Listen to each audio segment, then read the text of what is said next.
This time, I think it's the seventh time we're doing AMA, and I'm so happy to have Steph here with us. I don't know how many of you have never heard of her name, Steph Smith, but she's a very popular name on the internet, in the indie maker space, in building in public. And I actually didn't know Steph until like a couple months ago when I finished the building in public guide. I started the community, but it was amazing. I think what is most impressive is the open dashboard where she's just super transparent about the whole journey from 100 MRR to like now 10,000, probably more now because it stopped at May 2021.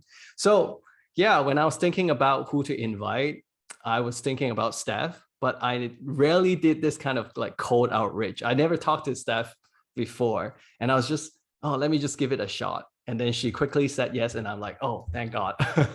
Sorry to keep you waiting. That's okay. Let's start with something quite easy.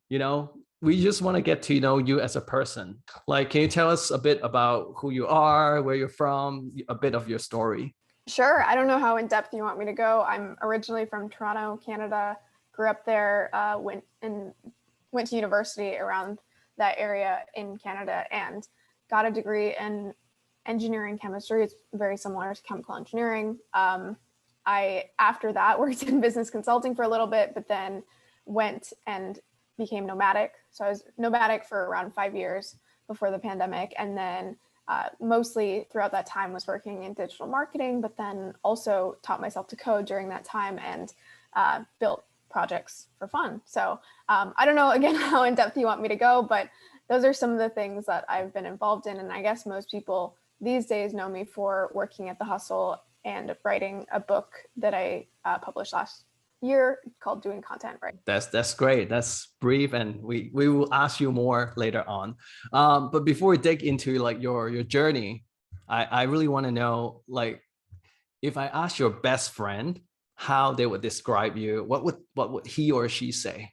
I think they would say that I'm always, you hear the word life design from a lot of people now, but even like I said, way back, or at least for me, like 5-6 years ago, maybe 7 years ago now, when I graduated college, even before that, when I was in college, I was like one of my only friends to go on exchange, very quick to like get rid of the 40-hour work week and commute and all that stuff. So I think they would say that I'm always questioning things, and hopefully mostly for the positive. Of course, questioning can be negative sometimes, but I think I'm always just questioning the norm and, why does it have to work this way? Or can I approach it this way? Or can I actually, build something myself instead of getting other people to hire me?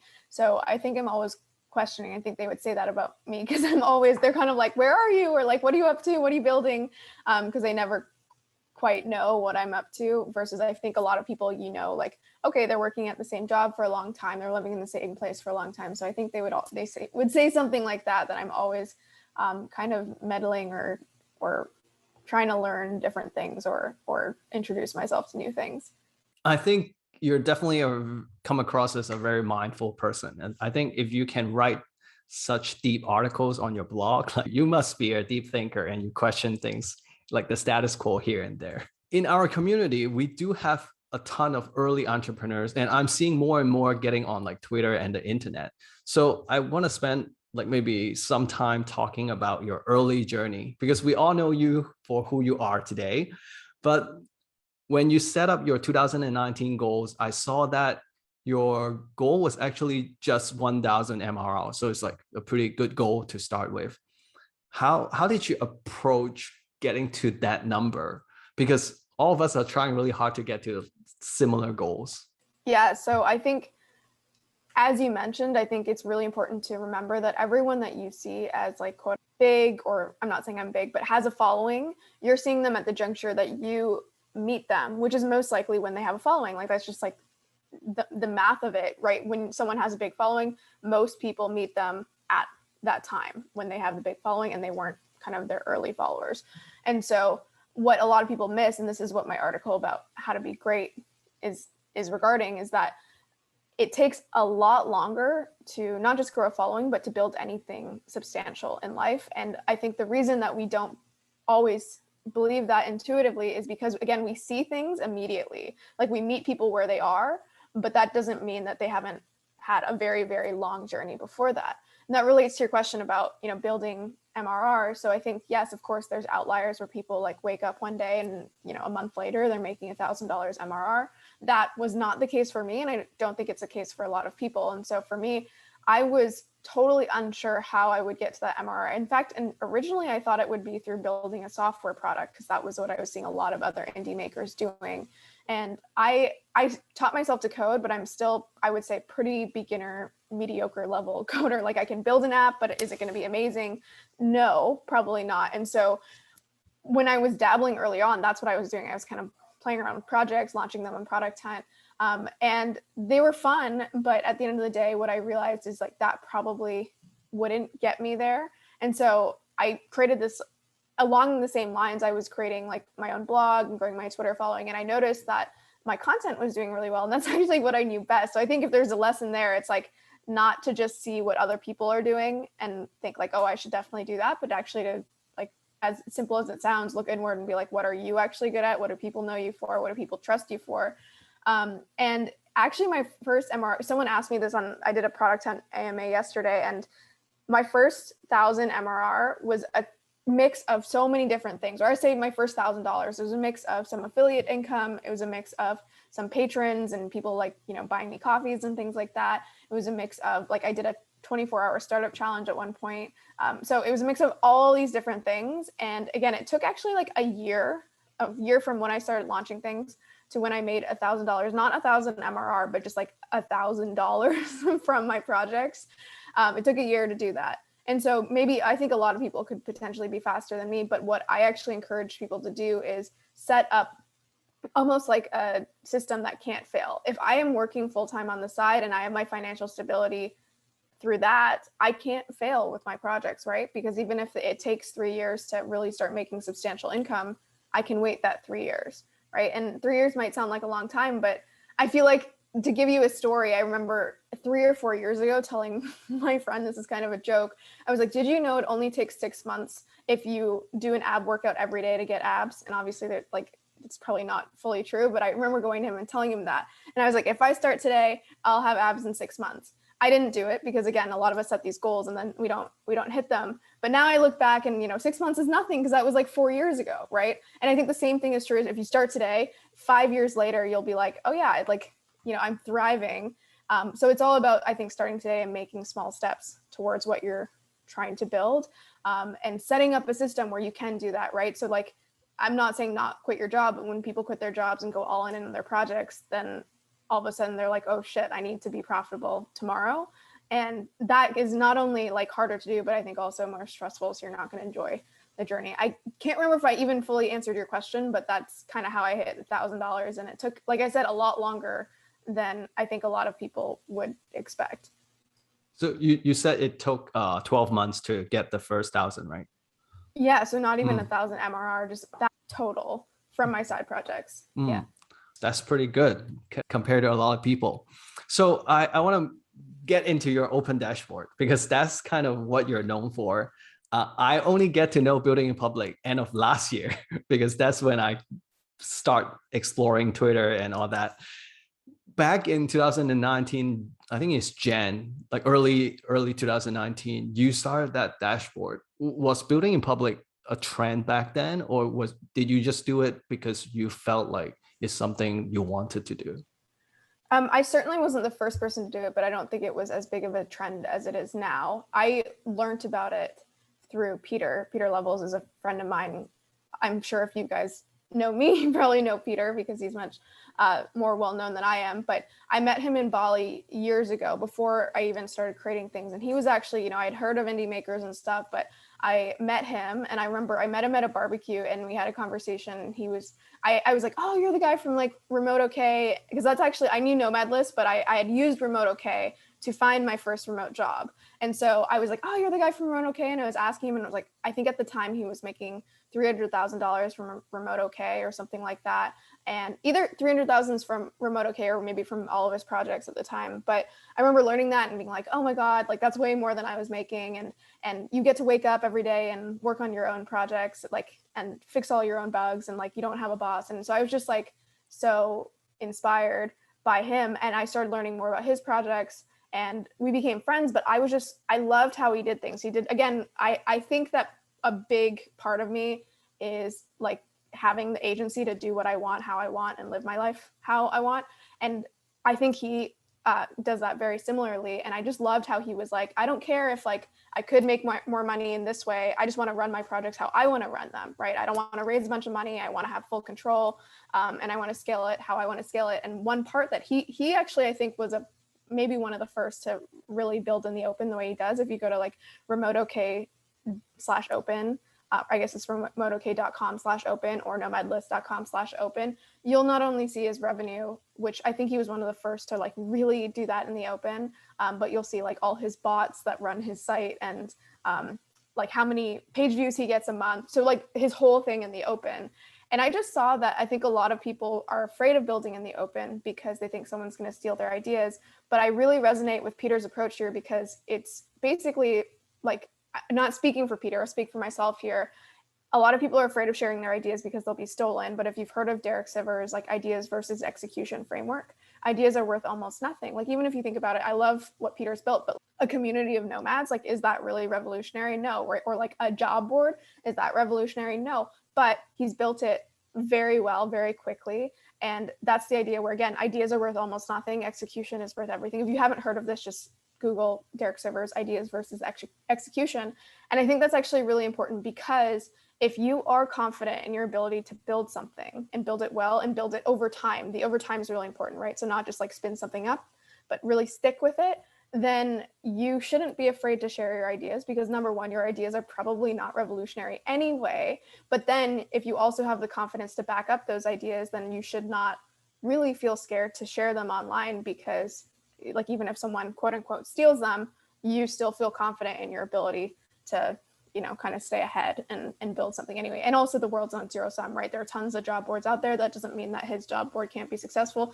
Just like there are tons of books out there, that doesn't mean that mine can't be successful. So that really, like, once I understood that, that's when I was like, oh, I don't have any problem sharing in the open.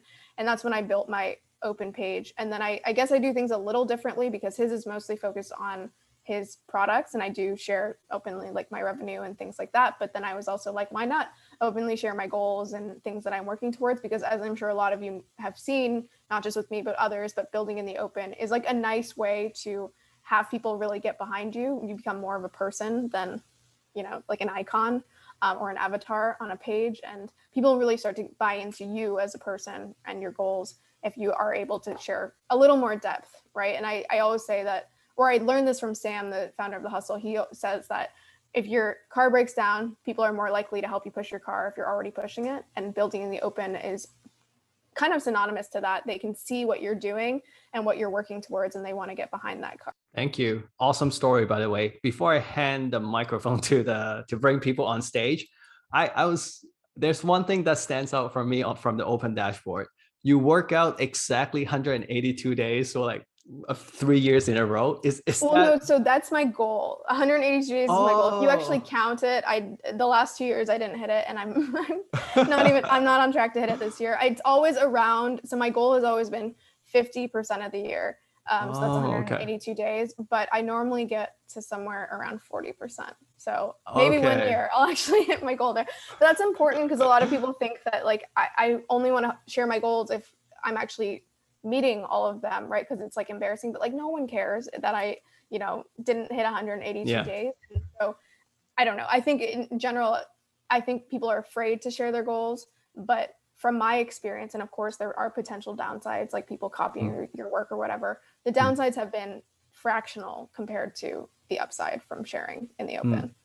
Okay, I was thinking it's actual numbers, and I was looking at your Christmas period. Are you like working out crazy to catch up with your goals? Of course, that's what everyone says. And That's you funny. also you can see in my exercise, because for people listening or who haven't seen the page, it's like you can see which days I'm working out, and it's like very inconsistent, right? So I'm not one. Some people probably, if they track theirs, it would be like consistently 3 times a week. Mine is like, oh shit, I haven't worked out in like 3 weeks. I need to work out every day for the next month. Okay, we have some questions from the audience. Hey Steph, big fan. Thank you for taking your time. I'm a big fan of Peter Levels as well and Derek. So my question is about authenticity and being open again, like continuing on the theme. how difficult or easy it is when you're a small account to be open? Because right now, if I feel like I want to set up an open page, it's like, who am I? Like, people even care. I mean, it almost feels like self-important to do that. And then the other transition is, once you have a following, does it become more difficult to be open in the sense that there are some things you don't want to share, not comfortable sharing, and like how does it work out at both levels? Because you've seen both. Yeah, totally. So I think for me, I love that you called out that, yes, when you have no following, it's like a little self-indulgent to be like, I'm going to publish my goals, and like as if anyone cares. But that kind of, for me, at least early on, the same thing was true with when I started writing articles. It's like, that made it easier because it was like, I don't think anyone's looking at this. And when I publish articles, I have no like restraint to say the things that I truly want to say, and from the like with the emotion that I want to say it, or I basically don't have to filter anything, because if no one's listening, it's the same way that if you were to give a talk about like something that you feel strongly about, if you were giving that talk to your 3 best friends, that talk would likely feel different than if you were giving it to a room full of people, which would definitely feel different, or your comfortability with it would be different than if you were broadcasting it to a nation. And so the same thing to your second question, that definitely has happened, where I try not to let it impact what I say too much, but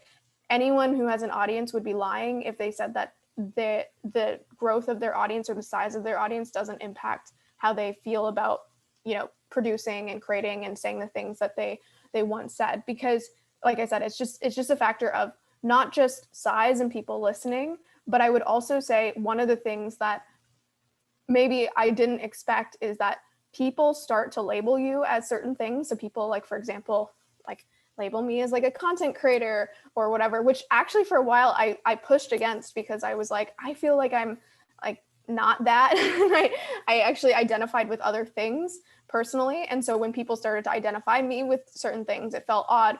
But over time, as more people identify you with something, that becomes part of your identity, and that impacts what you feel comfortable saying, or like the topics that you're like, oh, people, even though I care a lot about, let's say, for example, I think I'm really interested in learning a lot about semiconductors these days.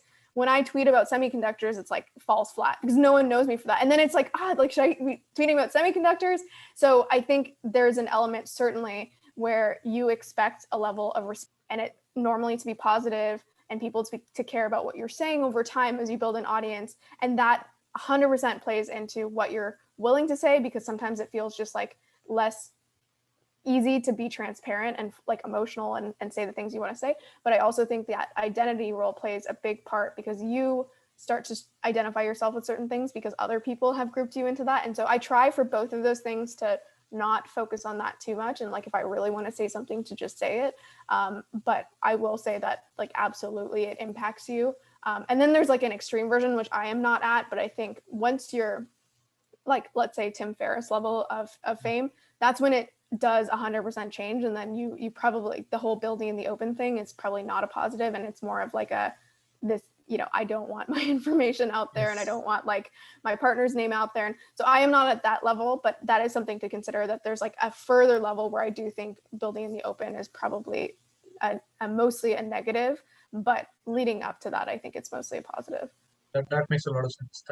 Thanks for your answer. Hi, Steph.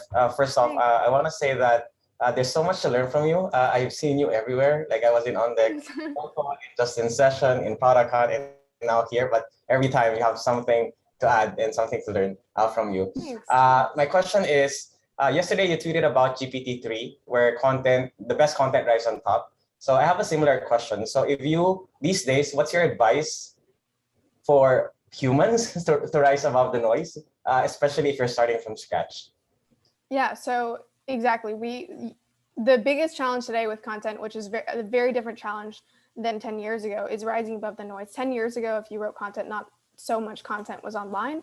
And so you could kind of stand out by just being one of those content producers and talking about something that other people weren't talking about. Today, to find a topic that someone's not talking about is nearly impossible. And so it's less about what you're talking about, how you're talking about it. So let me give a couple concrete examples. So today, when you think of the best content, if I were to ask you what newsletter do you subscribe to and why, or what's your favorite Twitter account, you rarely will say like, I love this newsletter because it talks about tech, because there are so many newsletters that talk about technology. Or you wouldn't say, I like Barstool Sports because they talk about sports, because again, there's tons of other entities that talk about sports.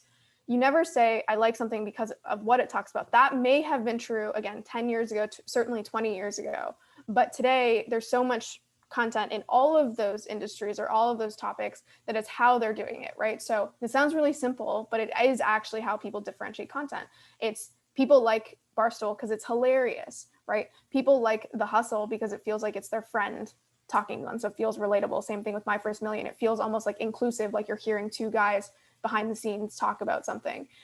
So if you actually go through, and this is actually an exercise that I encourage people to go through, is to either, like with newsletters or podcasts or any content that you digest, pick your top 3, whatever they are, and then write down, I like X because it's Y. And that Y will be an adjective, right? It's funny, it's contrarian, it's like the most deeply researched, it's something. It approaches that content differently than others. And the thing that I think people misunderstand, that was actually in the GPT-3 tweet where I said, the content needs to be better. A lot of people misunderstand that content being better does not mean that it's the most in-depth. It does not mean that it's a 3,000 word article that has been researched for 4 weeks. It means something differently to each person. So you need to find a kind of significant group of people. Some people, again, like really love hilarious content, right? And so if you're going to be the, like, you know, even people I've heard on several podcasts saying, we need the Barstool for sports. We need something that's just, the Barstool for technology, something that's like hilarious, like Silicon Valley show-esque for, you know, for technology. And that is actually like a gap where I can see where, like, yeah, there isn't really some really great content about like tech business world that's just hilarious the way that Barstool is hilarious. And so what I encourage people to do is, one, yes, find a niche in terms of like a subject that you know a lot about, that you can be an expert on, because one important part there is it's really hard to be funny or contrarian or some of these kind of like differentiators if you don't know the subject well, right? Like it's kind of like how people say you know a second language really well when you can start telling jokes in it. It's the same thing where it's like you can start to have these differentiators, these angles to content once you know the subject well. So find something you know quite well. I'd say like something that you've spent like more time with than 90 to 95% of the population. Then figure out what your differentiator is. And if you can't articulate that, chances are it's too general, right? It's too like trying to be many things instead of like one thing that people can associate. Because also remember, that's how people tell other people about things. They don't say, hey, you should check out Barstool because it talks about sports. They're like, dude, this video was so funny. Like you got it. And they'll send someone the video, right? So if you can't articulate it, like what your unique differentiator is, how is someone else going to articulate it to someone that they want to share it with? So it's not just important for the individual, it's important as a sharing mechanism. And I think in general, a lot of people early on are like, yeah, but I like being funny, but I also like being this and this and this. And you can branch out once you're more sizable. But I think what's important, you've even seen people do this with topics on Twitter. Like people are like, I'm the writing guy, or I'm the like, you know, D2C guy, or I'm whatever. And that's because people think, people pattern match, and they like to like package things in their brain, right? And so it's really hard to justify following someone, for example, on Twitter, if you're like, I just kind of like them and what they do. No, you're like, I like this guy because he's the funniest person I know on Twitter. I like this guy because he gives me X, Y, or Z. And so again, it's really important at the beginning, as counterintuitive as it might feel, because you feel like this very like multi-talented person, to almost pigeonhole yourself and say, I am this, so people can associate you with that. And then, as I said, over time, you can branch out. And the example I always give is not a content example, but I think in general, the way people build businesses has a lot of learnings for creating content, and vice versa. But is the Costco example. I talk about this in my book. A lot of people, again, their mistake is trying to be everything for everyone. And so you think of a big retail chain like Costco. They were competing with Walmart, Target, all these big brands before they became sizable. And what Costco did is they said, okay, I'm not worried that people are in this market. You shouldn't be worried if people are in a market because, you know, again, especially with content, all of those markets are quote unquote saturated. That doesn't mean you can't be better than what already exists. And so don't be afraid of entering a market that people are already. What Costco did is they said, okay, what are all the things that people care about in a store? Maybe they care about customer service. Maybe they care about, you know, the ambience in a store. maybe they care about cost and they said, okay, we're going to differentiate. We're going to be the cheapest across any other store. And we're going to trade off a lot of other things to get there. So with Costco, it's in their name, literally cost. We forget that because it's like a household name. They said, we're going to, like, in order to get the absolute cheapest cost goods, we're going to have huge package sizes. We're going to have like factory style settings. You don't get customer service really in a Costco, right? They're hard to get to because they need to aggregate the stores in a few locations to make it more cost efficient. So all of these things ladder up again to be the number one for cost. And that's what you know them for, right? What do you know Target for? I don't really know Target for any, like Target, I think maybe 10 years ago, I knew them for kind of being like, you know, nice ambiance, like exciting, like fun. I don't think of them for that anymore. I don't know what I think of Walmart for. You think of Costco for something, and that's why if you look at Costco's market cap compared to these companies, it's just completely demolished them. And so the same thing is true with content. What can you do where you are the best at something so people can articulate that and people can know you for that and tell other people about you for that? I think that's what's most important. And again, what people do wrong is they think too much about the what they're writing about and not how they're actually doing it differently. So hopefully that was helpful. I love the emphasis on eliciting emotion, like if you're like funny or humorous or serious, but how do you do that? Because I think some people overthink it and they try to be someone else. But sometimes like I don't think I'm as exciting as a lot of other people. So like how do you find your voice? Well, so again, it doesn't need to be funny. It doesn't need to be like contrary in some of these more like emotional approaches. It can be, for example, like people really enjoy stratechery because it is just like the deepest analysis, right? And so you can think through like what's your skill set? Like what are you actually good when people like come to you for something? What do they want to know about? And also like why do they like your advice? Is it because it's, for me actually, even though it sounds like a very simple thing, people early on when I was writing told me my writing was really approachable. So it wasn't the most deep, wasn't funny at all, but it was the most approachable. It made them feel like when they wanted to go get a remote job that they could do it. When they wanted to learn to code, they could do it. When they wanted to start their own blog, they could do it. They felt like it was really approachable, really easy, and that they saw someone that was similar to them doing something. And it was approachable in that case, partially because I had done those things, right?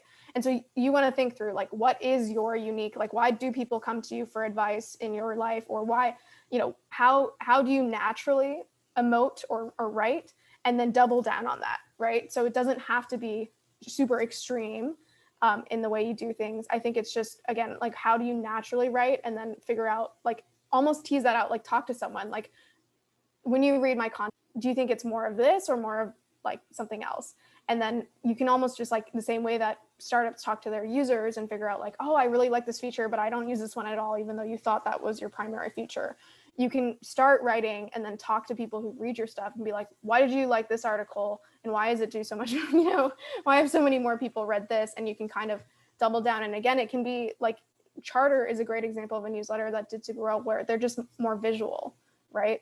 People, it basically like saves people time. And similarly, James Clear's 321, yes, it's a great newsletter about like finding little tidbits from different books and articles and things like that. But really what James Clear's newsletter is, it's the most concise newsletter I see, or I personally read. So it saves me time. And I feel like he even says it in his tagline, it's like the most value for the least lines or something like that, or least characters. And so I think there's no correct way to do it. But I would say that you can lean into what you naturally already do. But then again, like the same way that startups learn from their users, you can learn from your readers. And I will also just add one more thing. Using platforms like Twitter can be really effective because you can test, right? You can kind of like put stuff out there and see what people actually resonate with. And then again, use that data to double down on what you're actually best at. Thank you so much. Steph, your responses are so deep that it reminds me of a question I want to ask you. When I go to your blog, and then I was digging into this rabbit hole of like consuming all of your content, and I saw that the second article is actually dated back in Jan 2020. That means in the last 20 months, you only wrote one article. Like for a lot of people starting out on like blogging, writing, they think that they need to, you know, publish a lot, like every single week. But obviously you have a different approach. Can you like share a little bit with us? Yeah, so I've talked about this a lot, and yes, it's correct. I have not written in quite some time on my blog. I've written obviously for Trends and other publications, but not for my personal blog.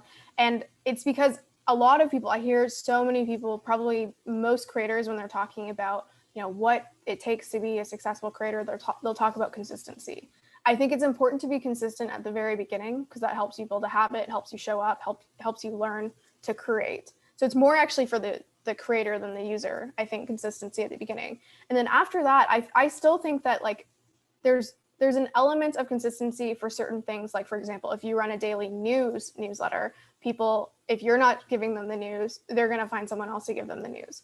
But if you're writing mostly like out of interest topics or things that are more evergreen, then what I actually think is more important than consistency is quality. And quality means you write something when you have something amazing to say. And that may happen every week or it may not happen for a year. I have a ton of topics that I actually have wanted to write about, but I haven't had the time from my book and my course and running Trends to actually like sit down and create an incredible article. So as silly as it sounds, I haven't. And I actually think that's better to not just show up in people's because it's quote unquote time to do that every week or every month, and instead only ship when something is excellent. Because again, that also feeds into how people perceive you, right? Especially if you're doing a personal brand, people perceive you like Steph Smith or Kevin or Mark, they perceive you in a certain way, and everything you do, every article you write, every tweet you write, that adds or subtracts from you, like how people view you. And if you're just creating a bunch of kind of mediocre content because it's time to ship, people are going to grow to know you as the person who writes mediocre content. So when you do show up with,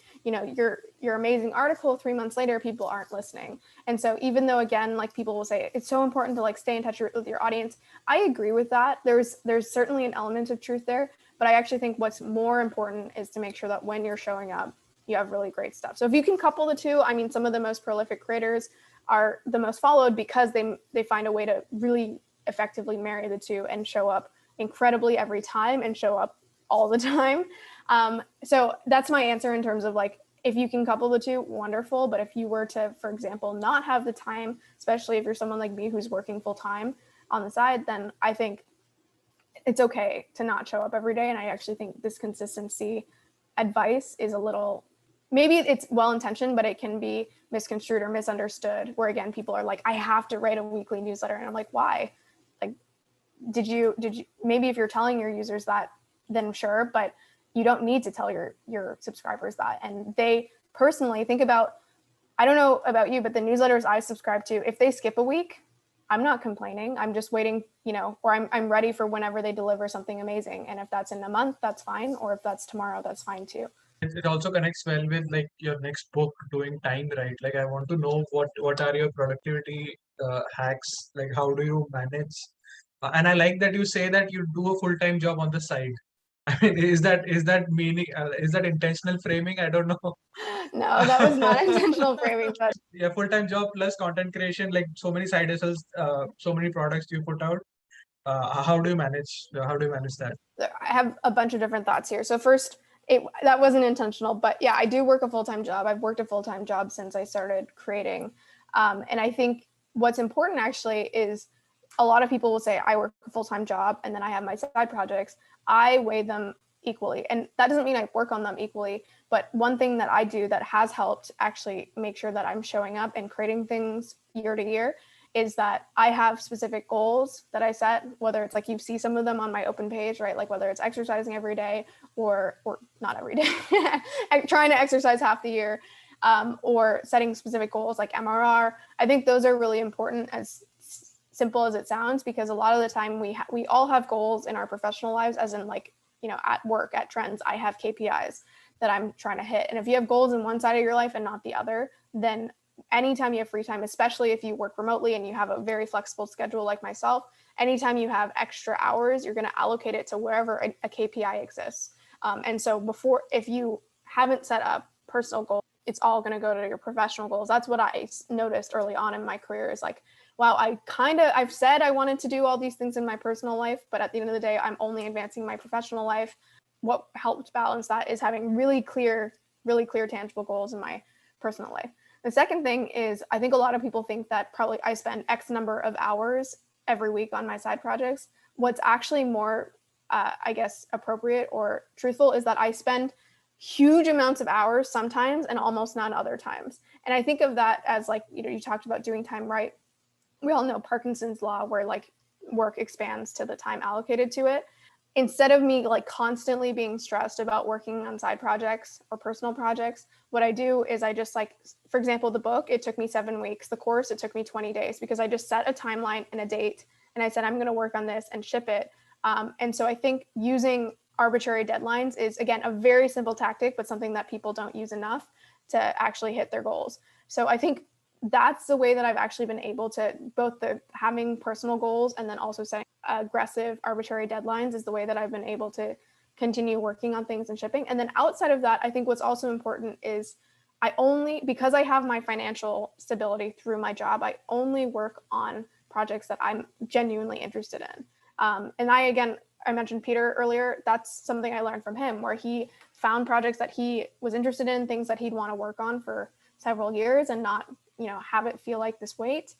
That's really important, because if you are going to do side projects, what I see a lot of people do is they're like building some company on the side, and I'm like, why are you building this company? And they're like, I don't know, I'm trying to like build a company. And I'm like, same way that people are like, it's time to build a blog. I'm like, well, there's nothing wrong with building a company, but is this something you actually want to do? Or are you just doing it because you feel like you should be building a company? So I think it's also important to like find things that you're passionate about that are your side projects, so that it actually doesn't feel like work, as like cliche as that sounds. When I show up to like outside of my job, I'm like, oh, like I enjoy writing or recording a podcast, or I enjoy like going down this rabbit hole of trends. So those are kind of like the high level like mindset, I guess, takeaways. And then in terms of really tactical things, which are not going to sound revolutionary, but are important. So I already mentioned time boxing. So you can do things like Pomodoro. Eliminate as many recurring meetings as you can. You can ask very simple questions like, could this be done in an email? Could this be done half as often? What is the purpose of this? Even just asking what the purpose of a meeting is can uncover that it has no purpose and it should be removed. And if it needs to stick around, again, can it be done half as often, or can we switch the format so it's half the length? Removing meetings is like the easiest first step, because they take up so much of everyone's time. The second thing is blocking off your calendar. So using time blocking, if you want to get something done, for example, if you're going through a course, don't just say, hey, I'm working on this course. Actually block off 3 hours a week or whatever it is to do that course, and actually abide by your time blocking. You can also at the beginning of the week do things like ask yourself, what are the 3 things that if I accomplish them this week, I would feel really great about the week, even if I got nothing else done. Then figure out like, okay, I think number 1 will take 2 hours, number 2 will take 1 hour, number 3 will take 5 hours. Add 50% to each of those and then block them off on your calendar, so you actually at the end of the week make progress. In the course we talk about, I think I used to call them meta versus absolute tasks, but I think we call them productive versus unproductive tasks. Productive tasks, as simple as it sounds, move you towards your goal. Unproductive tasks spend time. They keep you busy, but they don't tangibly move you towards your goal. And so what a lot of people do is they feel busy, but then they look at the end of the week and they're like, what have I actually done? Try to remove all or as many of the non-essential, unproductive tasks from your workload as possible. And then the final thing I'll leave you with, there's a lot more in the course, of course, but the course is based on this framework, which is a bicycle journey. Most things in life that we are trying to do are these big kind of like cross-country journeys, whether it's like building company, raising an amazing child, like whatever it is, these are the things that make you really proud at the end of the day. The same way a cross-country bicycle journey would make you really proud, like I made it. Now, if you want to make it across country, it's going to take several days to do it, right? It's going to it's going to be really grueling. It's going to be tough. There's going to be lots of detours, lots of unexpected ups and downs, the same way that, building a company or whatever you're trying to accomplish is going to be. So that's why we liken it to a cross-country journey. Now, what a lot of people do when they're going cross-country is they basically, at least when they're building projects, they wake up, they say, I want to build this project. So that's like kind of deciding like, I'm going to go cross-country.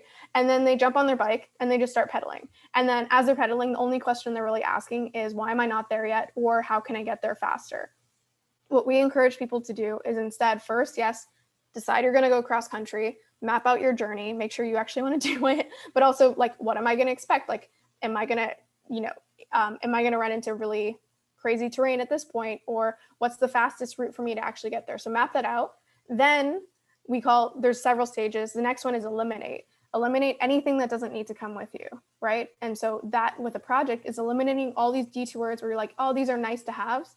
We are all so busy that nice to haves should not be part of your map. It should just be what is really essential. And so we have this like image of someone jumping on like a really shitty bike and they have like all this stuff weighing them down. That's what a lot of people are doing. They're like, they have all this stuff and all these things that they feel they need to do on their calendar, and they're trying to get to their destination and they're just exhausted. And they also have a really shitty bike. So the next step is automation. So figuring out, once you've eliminated what doesn't need to come with you, automate whatever you can automate. And that is the equivalent of upgrading your bike to an electric bicycle. So instead of the machine not really working for you, that's kind of working for you, get a machine where you can actually ride across the country. And of course, you still have to wake up every day, you still have to pedal, but the exertion is way lower than if you had a typical shitty bicycle that you pulled out of your garage. And so upgrade your bicycle, automate whatever you can do. We show you how to do that. And then the third step is delegate whatever you can do. It's basically like an upgraded version of automation, right? So anything that's not automatable, I guess you could say, delegate to someone, whether it's a VA, we show you how to hire a VA, or someone on your team if you're running a team. Try to get all of the non-essential things off of your plate. And that's not just to like give this stuff to other people. The framework or the question that I like to ask is like, what are you uniquely capable of doing? And focus on those things, right? All the other things that other people are uniquely capable or uniquely good at, give those things to other people, or hopefully you've already removed them at the eliminate stage. And then finally, we say iterate, which is this basically the types of productivity hacks that you hear a lot of people say, which iterating is basically just trying to move faster.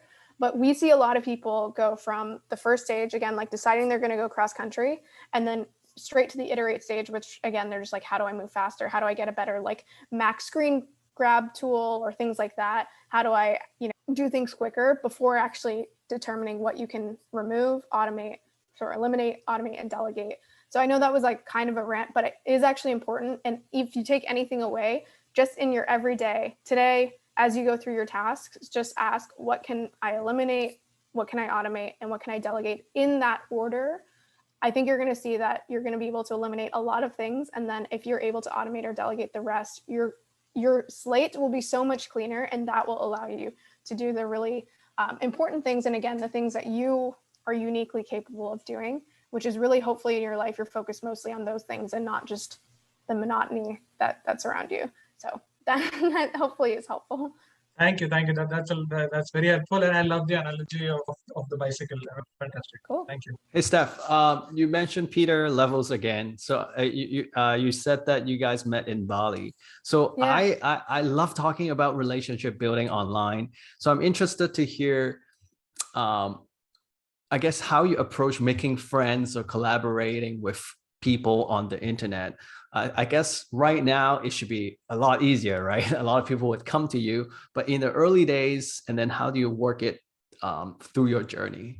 Yeah, so I think it's interesting because yes, in some ways it's easier today because people more reach out to me. But I would actually say in some ways it was easier at the beginning because the same way that like I'm not comparing myself to a celebrity, but really big celebrities will say like, I can't find a partner because I never know if their like intentions are good. And I also like have all this inbound. It's hard to see like through the noise of like who I actually, want to build relationships with.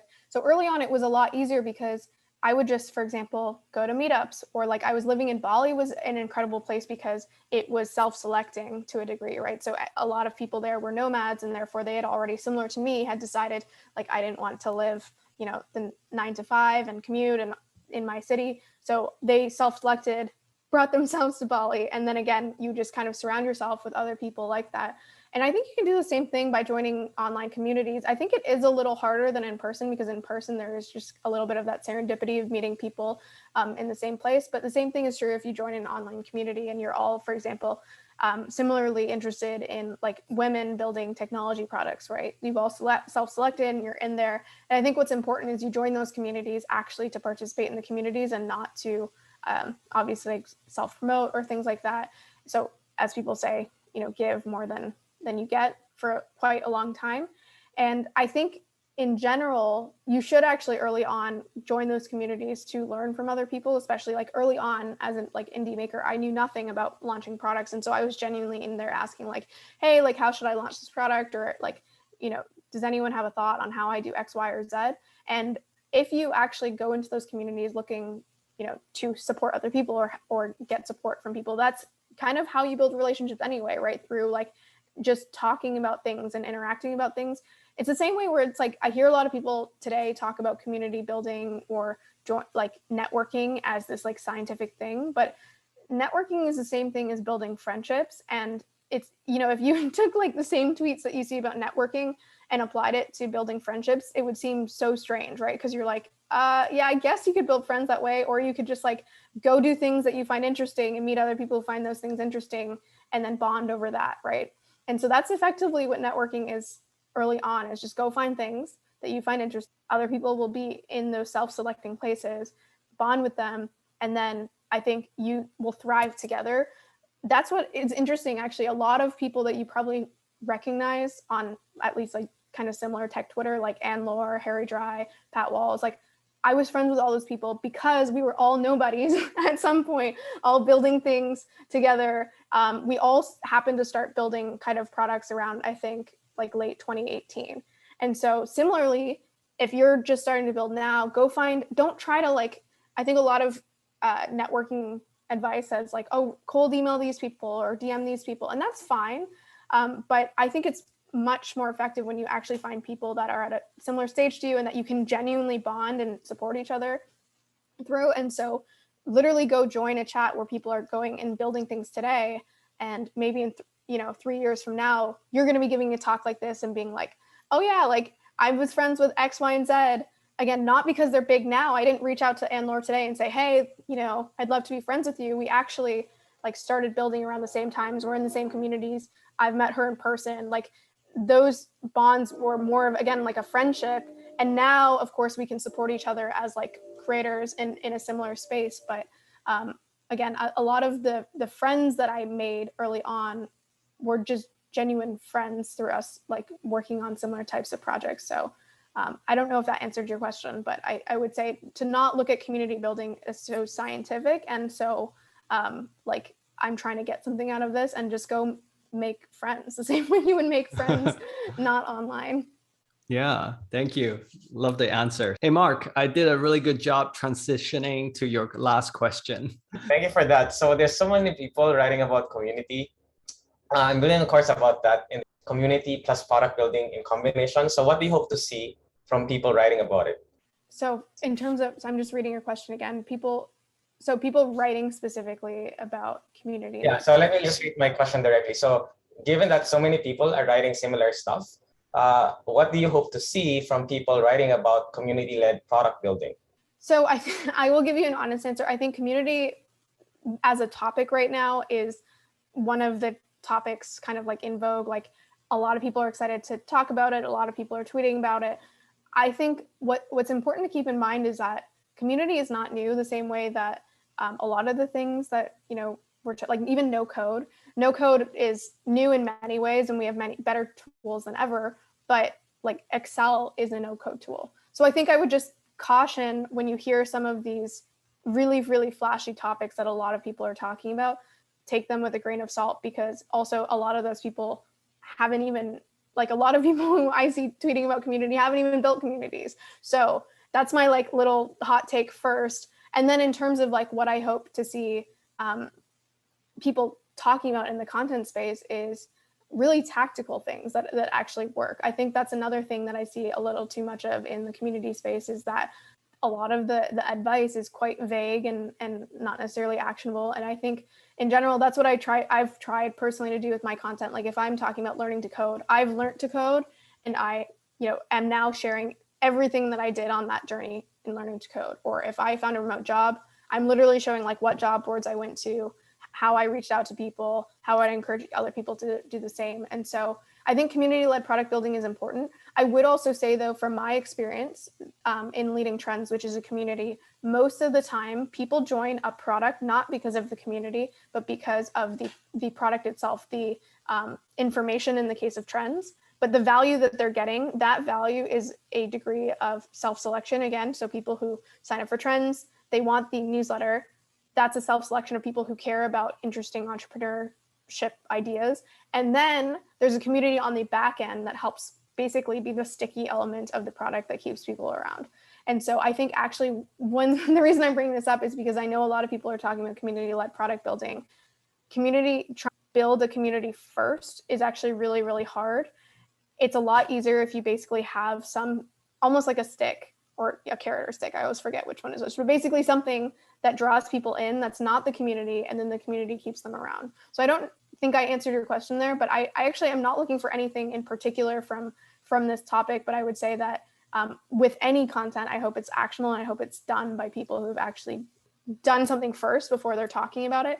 And I would just caution people from getting too wrapped up in really flashy topics, because there's always going to be a new topic. If it's community today, there's going to be something new tomorrow. And so I would encourage people to actually find things that they find uniquely interesting, go down the rabbit hole themselves, instead of relying on a lot of the thought leadership out there. So I don't know, maybe that's a hot take, I'm not sure, but that's my perspective on it. Love it. So basically less what and why, but talk more about the how, actually teach people how to do it. So thank you, Steph. To wrap this up, I have one last question to you. Basically, we've heard a lot, we've read a lot about your journey, but what are you working on right now? Like if we want to check out your latest stuff, what are you doing? Sure. So I guess I did recently launch that Doing Time Right course. It's all about from doing a lot throughout the last couple of years. As one of the questions in this conversation, a lot of people are like, how did you manage to do that? This really is like an answer to that. And by the way, if you're creating products, I think the easiest thing to do is just think about what do people often ask you for anyway, because that's already what people see you as, somewhat of an expert, or at least someone who's experienced this before. And so that's what Doing Time Right was an answer to. I also have started podcasting over the last couple months. So I have just like a small podcast, which is actually with the same person that I created Doing Time Right with. I'll send the link to. It's like podcast. 40 episodes. I thought has been for years, has been around for years. No. We did a 30. So remember how I said, I'm not someone who vouches for consistency over long periods of time, but really important at the beginning to just get good at something and to show up to something. We did a 30-day podcast challenge starting in May. We did that. And then since then, I guess, so that led us to, I'm just looking at this now. Yeah, to episode 30, which is on June 9th. And since then we've launched 5 or 6 episodes. So now we're doing it, as I said, at a less consistent, more sparse basis, but only when we have something really, or at least what we think is interesting to say. So yeah, that's the podcast. And I think obviously I work at Trends. And yeah, I think that's mostly, at least as of today, what I'm focused on. Usually our ritual to end this is to take a group photo. So I hope everyone is okay with that. What I'm gonna do is count 3, 2, 1, and then maybe we can have a hand gesture, maybe high five. All right, 3, 2, 1, go. Okay, thank you so much, Steph. Really great to have you here. Yeah, hope to see you around. Thanks for having me. Yeah. Yeah. All right. Thanks for having me. Bye. Thank you so much. Bye, everyone.